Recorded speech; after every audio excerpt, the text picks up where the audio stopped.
We have just entered a new, extremely dangerous phase in this trend cycle.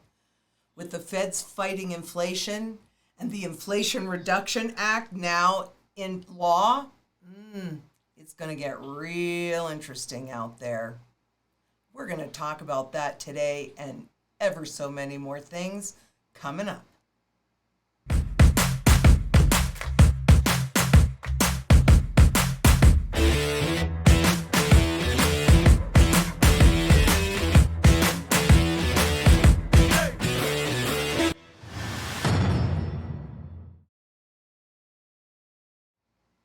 I'm Lynette Zang, Chief Market Analyst here at ITM Trading, a full-service physical gold and silver dealer specializing in custom strategies. And let me tell you, if you don't have one, you better get one.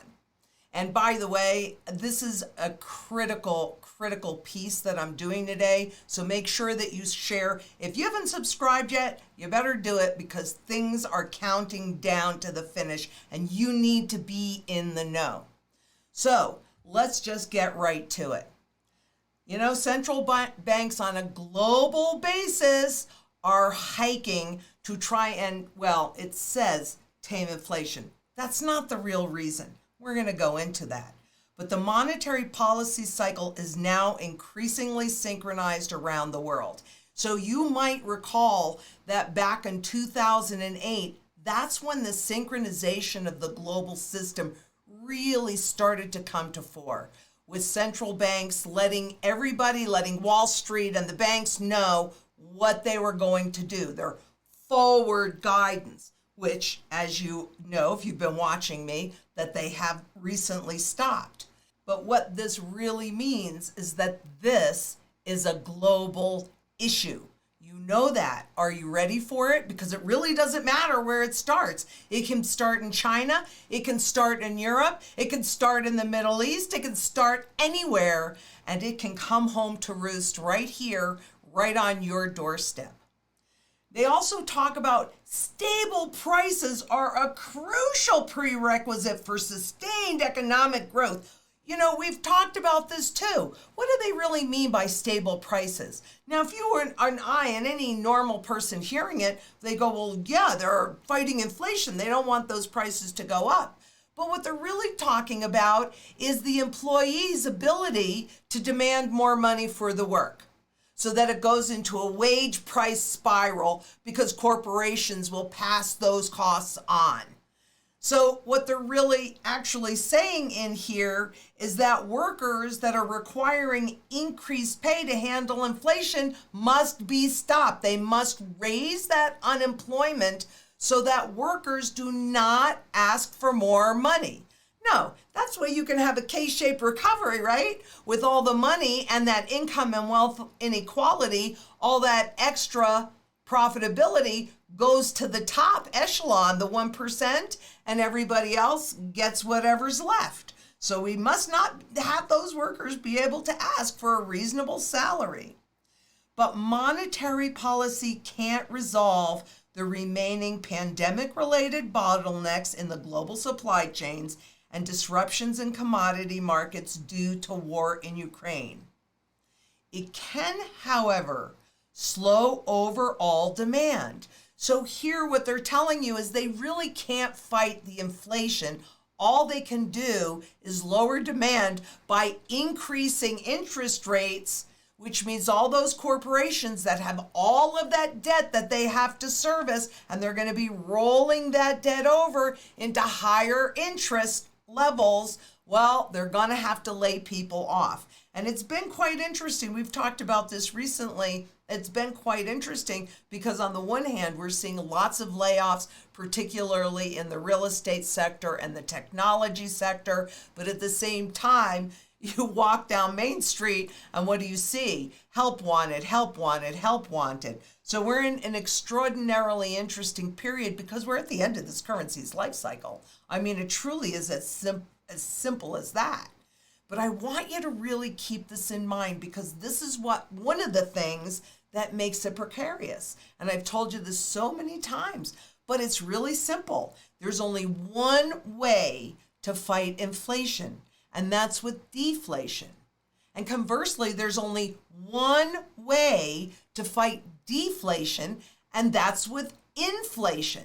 So for what? Since the 80s, since we started this transition into the current debt-based system, that's really what the central banks have been fighting, has been deflation, right? When the stock markets implode, when the real estate markets implode, when the bond markets, that is all deflationary. So what do? They drop interest rates, they inspire borrowing and spending, they inspire inflation. But they're out of tools. So that's why you have all these dichotomies going on, because we are at the very end. That's why you see all this really unique behavior. And, at the same time that the Fed says they're fighting inflation, you've got the PMI and other economic data that's showing a lot of slowing, right? So the consumer just isn't really shopping as much as they were, okay? This is the downturn in the PMI is the Purchasing Managers Index. So we're going to buy stuff to sell, right? So 2008, during the great financial crisis, there's the downturn. Here it is in 2020, and then again in 2022. So this one that just came out is the second largest drop. The first one was in 2020, but both of those are much greater than 2008. And frankly, they only just started tracking this. So I think it was 2009. Is this the PMI? Oh no, there's another data. I'm sorry. Can that one. It goes back to 2002 when they started tracking this data. So can you see how, look, 2008, the system died. I've been saying it since 2008. All they did was print a whole bunch of free money, give it to Wall Street and corporations so that they could reflate. Go back, the reflation trade, reflate these assets.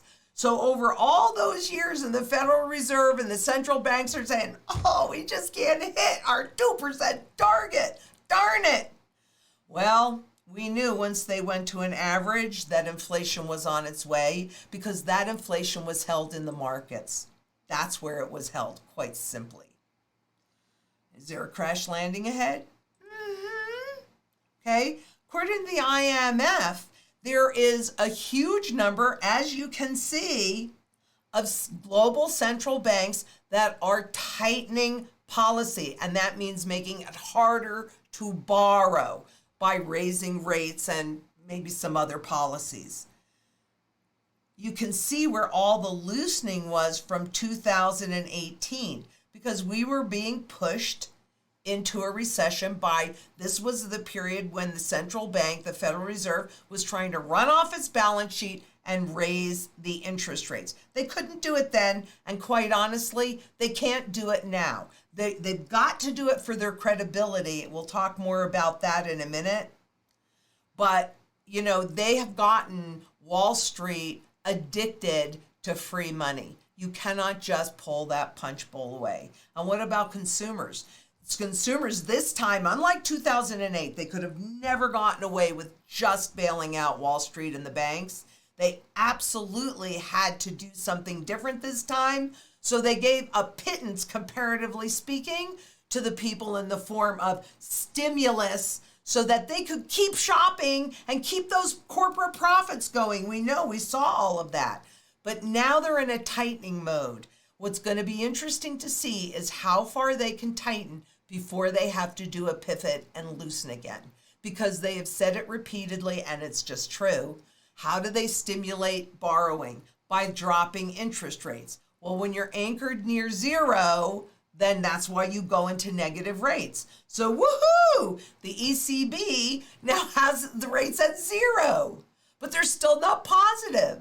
And when in this country, the average to cut the rates was 5.5 to 5.75%, I hate to say this, but I've said it before, I'll say it again. We will be going into negative rates. There is really not much of an alternative. But the high uncertainty clouding the economic and inflation outlook hampers the ability of central banks to provide simple guidance. This is the forward guidance that they talk about, and the future path of policy, but clear communication by central banks around the need to further tighten policy and steps required to control inflation, which they already admitted they can't do, is crucial to preserve credibility. So they gave their credibility away when they went against their forward guidance. And forward guidance, letting Wall Street, letting the banks know what they were going to be doing, was a key tool that they gave themselves in 2008 when the system died. So they kept saying 50 basis point, 50 basis point, 50 base, and then they did 75. So now really what's happening is they are struggling to get their credibility back because they have absolutely lost control of inflation. Even they are telling you they cannot tell you what they're going to do because they don't know. So that means that Wall Street is flying blind. It's kind of like this bridge in a hurricane. It swings back and forth and back and forth and back and forth until it just collapses. And that's really where we are. This clear communication is critical to avoid a sharp, disorderly tightening of financial conditions that could interact with and amplify existing financial vulnerabilities, putting economic growth and financial stability at risk down the road. Okay, so what they're really telling you is that Wall Street's trust in the Fed is being tested right now. When they gave away that forward guidance, which I was amazed that they were willing to give up such a valuable tool. You know, they know it's being tested. And what we know is this. They no longer have the bank-to-bank confidence that was lost with interbank trading in 2008. 2015, with the Swiss surprise, central bank to central bank confidence was lost. Wall Street's confidence is lost. They are fighting to regain control. And that means, you know, when somebody's fighting, it's kind of like I'm out in a boat and I see somebody that's drowning. I better stay in my boat and throw them a lifeline, because if I jump in the water to try and save them, because they're so panicked, they will probably take me down with them. Is the Fed going to take us down with them? They certainly could. Once confidence is lost, systemic collapse is probable. Actually, systemic collapse is unavoidable once the public loses that confidence. So you've got to get that the Fed is fighting for its credibility, just like that drowning man in the lake. Don't let them take you down with it. That's what gold is your lifeline. Physical, in your possession. That's your lifeline. That can save you from a Fed that is bent on taking you down with it. But here's the thing that I think is really, really interesting. At the same time that the Fed is doing all of this, well, our government just passed the Inflation Reduction Act, and always beware of any title, because whatever that says, it's probably just the opposite. Do you see the problem? You're starting to see the problem? Because in this bill, they're spending $437 billion. That's all new money. That's new money. They expected to reduce the deficit by raising taxes. They're putting in price caps. They're forcing tax compliance. So, you know, they always say, well, this is going to be paid for by this and that and the other thing. I don't know. Is that true? Because they always promise that, but I don't know. Let's look at this reality. Those are the deficits, the Fed deficits. Does that look like any of those programs that they put in place in the past? And there are many, many of them. Does that look like it reduced the deficit? I don't think so. And this is going to increase the deficit way before it's going to reduce it. You can see where we started in 1971 on this debt-based system. That's what they did in 2008, and it was outrageous. Outrageous. Do you remember how appalled you were at that period of time? And then this is what happened in 2020. You can see it. No, it's not getting better. And what about the debts? This is going to reduce the debts? Let me see. Can you look on this Fed graph and show me anywhere that the Fed debt has been reduced?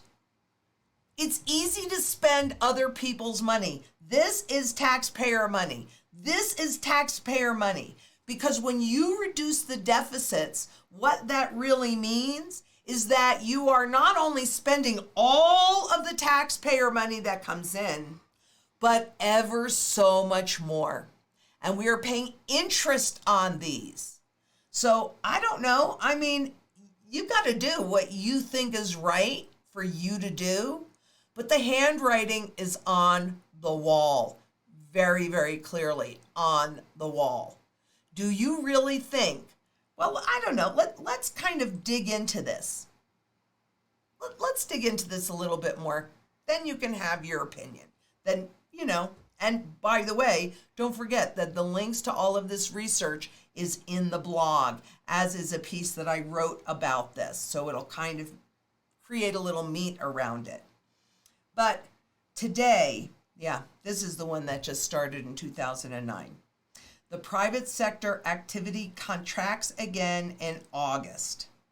Aside from the dive in new orders, so that goes back to the PMI that we were talking about, aside from the dive in the new orders during 3 months in the spring of 2020, the August reading was the lowest since the series launched in October of 2009.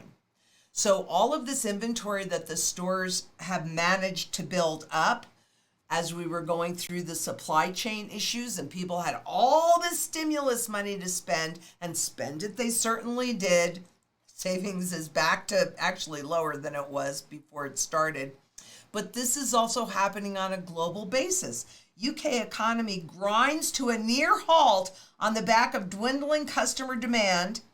And in the EU, the Eurozone, PMI gauge weakens to 18-month low in August. They keep talking about how strong the consumer is. I guess they don't read their own headlines. Yeah, if you're in that 1%, yes, you've got wealth, you've got money, so you don't have to slow your spending.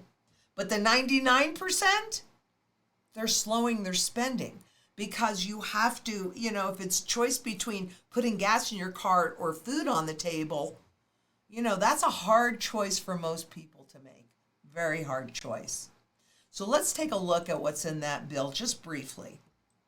And remember, you've got the links to everything. Oops, let me go back here. So there's a lot of wealth that's going into, there's a lot of new money that's going into climate change and energy, clean electricity. So tax credits, incentives. Look, tax credit, incentives. All right. So lots of money that they're giving away, plus healthcare, right? And lots for healthcare. Lots of subsidies, lots of coverage, etc. Yeah, just keep spending. So how's that going to be offset? How are we going to pay for that? Or at least the bill says. Well, spending in the bill would be offset by additional revenues and healthcare cost savings over the next 10 years. I've heard this kind of stuff so many times. So have you. And it never works out that way. Shocker. But hey, once the bill is passed, what are you going to do? So part of what they're going to do to close that gap is spend a lot of money for new, more IRS agents. Woohoo! How awesome is that? What I find really interesting is in their revenues where they talk about raising corporate taxes, a minimum tax, a tax on stock buybacks, all of these things. Boy, they just can't really decide on that one. That's under discussion. Maybe that discussion, now that this is passed, will go away because of course we know how much corporate America, corporations in the world, global corporations, grease those political wheels to get what they want. They're going to put $124 billion into new IRS agents. Well, I hate to tell you this, guys, but most of the agents and most of the tax audits are for people making under $200,000 a year. So who do you think this is going to impact the most? And then, of course, fees. So I'm wondering, well, we'll talk about that in just a second. So fees, methane, superfund, other fees. They're gonna make that much. All right. Now in healthcare, how are they going to save it? Well, they're going to repeal the existing drug rebate rule. They're going to put price caps on what they'll pay for drugs, and they're going to give themselves some more negotiation of certain drug prices. But what does that really mean? Because if you listen, I mean, there's a great ad on TV that we're trying to discourage this bill from passing. Drug companies are saying they won't have any money to research for new drugs if all of this goes into place. So we'll see, because we do know drug profits have been the largest of any. But wow, we don't want to take those profits away from those drug companies or those corporations or those banks. Boo-hoo-hoo-hoo. You know, you and I, we are just like the right size to fail. The big corporations, not so much. But I'm curious as to whether or not these new fees will, in reality, be passed on to the consumer.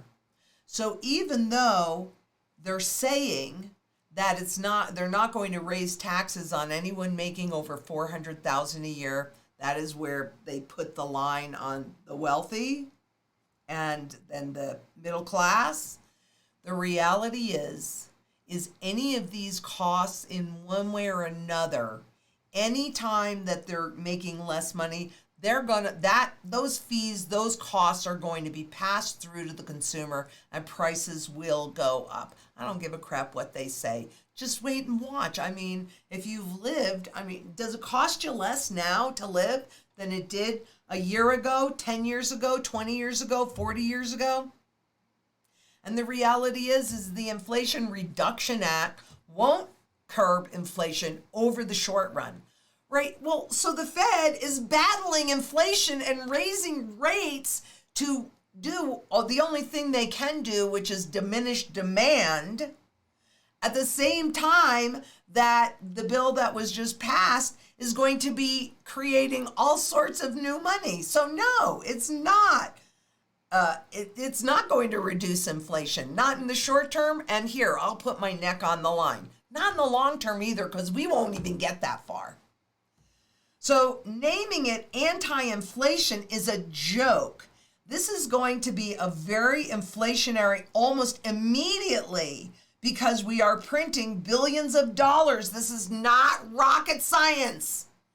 But, somehow doing the same thing over and over and over again, even though you keep getting the same results, well, that's the definition of insanity, and yet our government and our central banks keep doing it.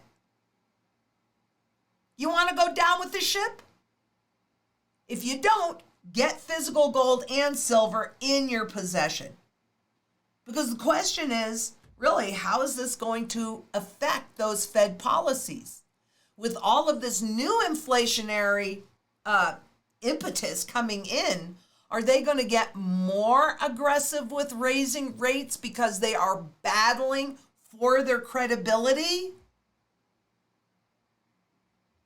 And are you going to be caught in the crossfire because they manipulate the price of gold so that you think, it's not doing anything?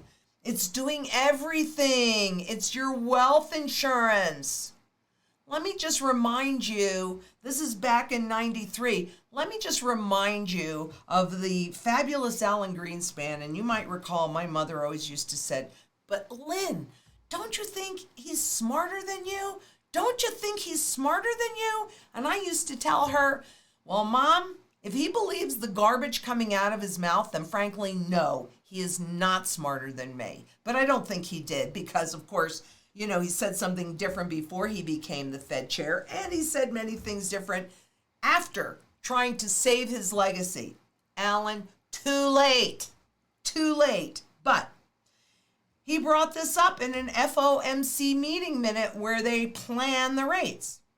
If we are dealing with psychology, then the thermometers one uses to measure it have an effect, meaning gold, because gold is good money, fiat is bad money. What would happen if the Treasury sold a little gold in this market? Well, there's an interesting question here, because if the gold price broke in that context, in other words, if they could suppress the gold price, the thermometer would not just be a measuring tool, it would basically affect the underlying psychology. Now, what you're looking at here are gold purchases, central bank gold purchases from 1971 through 2021. And you can see, here's 1993. You can see that practice to suppress the price. They could sell it, they could lease it, they could do many things to suppress the price. But I'd also like to point out here in 2005, 2 years before the great financial crisis began to unravel. It was August 2005 when we got the technical signal about the top of the real estate market. Do you think these central bankers might know something that you don't know? They're buying gold because what they absolutely know is whoever holds the gold retains power and therefore choice. If all of your wealth is held inside of the fiat money system, and the dollar, the euro, the yen, whatever fiat money you're working in, wherever you are in the world, if that goes into, or when that goes into hyperinflation and it has zero value, if what you're holding can only be turned into fiat, what do you got? 10 trillion times zero is still zero. Make good choices. You must keep in mind and do what the smartest guys in the room are doing for themselves. They're buying gold. I'm buying gold. I've been studying this on some level since I was 10 years old. Frankly, you need to be holding it, owning it, and buying it too. Forget what the price says. It's a bargain. Take advantage, just like these central banks are. So I want to make sure that you remember that we do podcasts on every single major podcast platform. So you can listen to us anywhere, anytime. And if you have not already started your strategy, please get it done. Please, please, please get it done. We are running out of time. We have entered another dangerous phase. Anything can happen. So just click that Calendly link below and set a time to meet with one of our consultants and set up your own personal strategy that will be based upon your goals, your circumstances, and what you have to work with. And don't forget too, because you got to have food, water, energy, security, as well as barterability, wealth preservation, community, and shelter. So the rest of the mantra you can find on our new Beyond Gold and Silver YouTube channel and website, where our goal is to accumulate a very large library with very knowledgeable people as well, so that wherever you're starting this journey, there's somebody there to meet you at that level and help you get a leg up. And if you actually have experience in any of those areas and you want to share it, this is a great place to share it as well.